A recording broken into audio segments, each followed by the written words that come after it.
Bom dia, tudo bem? Vamos dar continuidade à leitura do livro, capítulo 5, tá? O livro O Seu Dinheiro. Vamos lá, então? Quantia inicial financiada, 100 mil. Prestação mensal do financiamento com taxa de 10% de juros, 877,57. Número de meses pagos, 360 meses. Total de pagamentos, 315.925.020.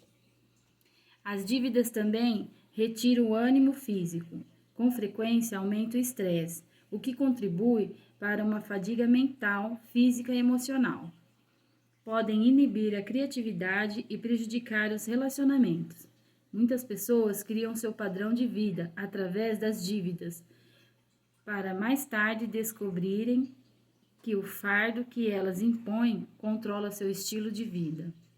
O adesivo de carros que diz: comprei e para o trabalho partirei, mostra a realidade infeliz de muitíssimas pessoas. O que dizem as Escrituras a respeito das dívidas? A perspectiva das Escrituras sobre dívidas é clara. Leia com atenção a primeira parte de Romanos 13:8, em várias traduções diferentes. A ninguém fiqueis devendo coisa alguma. É a KJV. Paguem todas as suas dívidas. A BV. Fiquem fora das dívidas e não deva nada a ninguém. AMP. Em Provérbios 22:7, aprendemos por que o Senhor fala tão diretamente sobre a área da dívida. Assim como os pobres são dominados pelos ricos, quem pede dinheiro emprestado se torna escravo de quem empresta. Quando estamos endividados, ficamos na posição de servos, de servidão, em relação a quem emprestou. De fato, quanto mais devemos, mais servos nos tornamos. Não possuímos total liberdade ou escolha para decidirmos por nós mesmos em que gastarmos nossa renda, porque nos obrigamos legalmente a pagar essas dívidas. 1 Coríntios 7:23, Paulo escreve: por preço foste comprados. Não vos torneis escravos de homens. Nosso Pai fez o sacrifício máximo de dar seu Filho, o Senhor Jesus, para morrer por nós. Agora quer que seus filhos sejam livres para servi-lo, de forma que ele desejar. A dívida é considerada maldição. No Antigo Testamento, uma das compensações para a obediência era ficar fora das dívidas.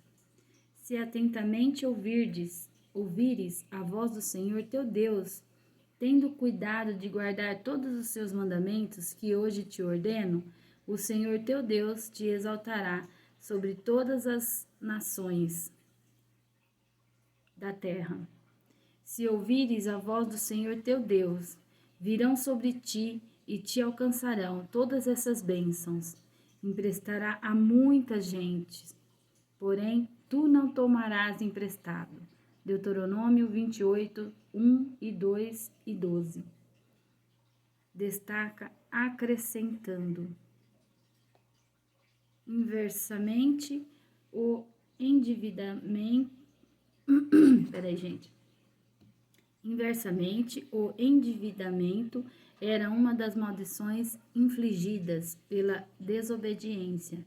Será, porém, que se não deres ouvidos à voz do Senhor teu Deus, não cuidando em cumprir todos os seus mandamentos e os seus estatutos, que hoje te ordeno, então virão todas essas maldições sobre ti e te alcançarão. O estrangeiro que está no meio de ti se levantará mais e mais, e tu mais e mais descerá. Ele te emprestará a ti, porém tu não lhes emprestará a ele. Ele será por cabeça e tu serás por cauda. Deuteronômio 28:15, do 43 ao 44. A vida faz suposições antecipadas sobre o amanhã. Quando entramos em uma dívida, presumimos que ganharemos o suficiente ou teremos recursos suficientes para pagá-la. Planejamos continuar em nosso trabalho ou que os negócios ou investimentos serão lucrativos. As Escrituras nos previnem contra a pressuposição. Atendei agora, vós que dizeis, hoje ou amanhã iremos para a cidade tal, e lá passaremos um ano, e negociaremos e teremos lucros. Vós não sabeis o que sucederá amanhã, que é a vossa vida. Sois apenas como neblina, que aparece por instantes e logo se dissipa. Em vez disso, deveis dizer, se o Senhor quiser, não vos viveremos como faremos isso ou aquilo. Tiago 4, 13 e 15. A dívida pode negar uma oportunidade a Deus. A dívida pode negar uma oportunidade a Deus. Ron Bloor, um autor que escreve sobre finanças, conta-nos sobre um jovem que desejava ir para o seminário e tornar-se missionário. Como não tinha dinheiro, achou que a única forma de se sustentar no seminário seria através de um financiamento para estudantes. No entanto, isso o deixaria endividado em milhares de dólares no tempo de sua formatura. Seria uma situação impossível, não conseguiria pagar seu financiamento com o salário de missionário. Depois de muita oração, decidiu matricular-se sem a ajuda de financiamento e confiar que o Senhor iria suprir suas necessidades. Formou-se sem emprestar nada e sua admiração pelo Senhor soberano e vivo, que proveu suas necessidades de forma criativa, aumentou. Essa foi a lição mais valiosa que aprendeu no seminário. Ela preparou-o para o campo missionário, onde, por vezes repetidas, dependeu do Senhor para suas necessidades. Emprestar pode negar a Deus a oportunidade de mostrar o quanto Ele é real. Amém, glória a Deus. Quando podemos dever uma soma em dinheiro? A Bíblia não fala sobre a questão de quanto podemos dever uma soma em dinheiro. Em minha opinião, é possível dever um financiamento ou de casa, ou negócio, ou vocação. Cremos que essa possível dívida seja permitida apenas dentro dos seguintes critérios. Primeiro, o item negócio é uma vantagem com o potencial de se valorizar ou produzir uma renda. Segundo, o valor do item equipara-se ou excede a quantidade financiada para ele. Terceiro, a dívida não é tão grande que o pagamento mensal coloque tensão excessiva no orçamento. Deixe-me dar um exemplo de como o financiamento de uma casa pode preencher os requisitos. Historicamente, uma casa tem sempre sido um bem razoavelmente valorizado.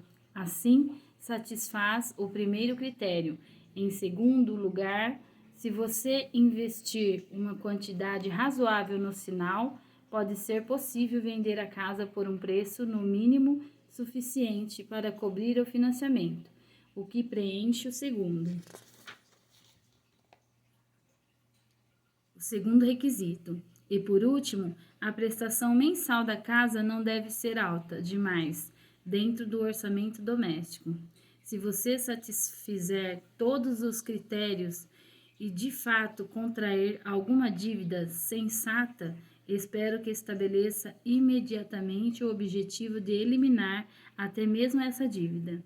Não sabemos se o mercado imobiliário apreciará ou mesmo manterá os valores atuais. Além disso, a perda de um trabalho pode interromper sua renda. Portanto, aconselho-o a considerar em oração o pagamento total de qualquer dívida. Portanto, aconselho-o a considerar em oração o pagamento total de qualquer dívida. Tá vendo, gente? Aqui ele quer dizer assim, que a gente tem que sempre orar. Se a gente tem uma dívida de uma casa, a gente tem que estar orando para que Deus nos dê condições de continuar pagando, fazendo os pagamentos mensais e até mesmo de quitar essa dívida, porque a gente não, o dia de amanhã não nos pertence. Então, a gente faz dívida para anos e anos, mas sem saber se a gente vai ter emprego, se a gente vai viver anos e anos para pagar essa dívida. Então, é isso que as escrituras nos ensinam, para que não tenhamos dívida e se tiver que ter, que seja para um bem maior, uma casa, uma empresa, e que na medida do possível possamos pagar em dia os financiamentos e até quitar, se Deus abençoar. Amém?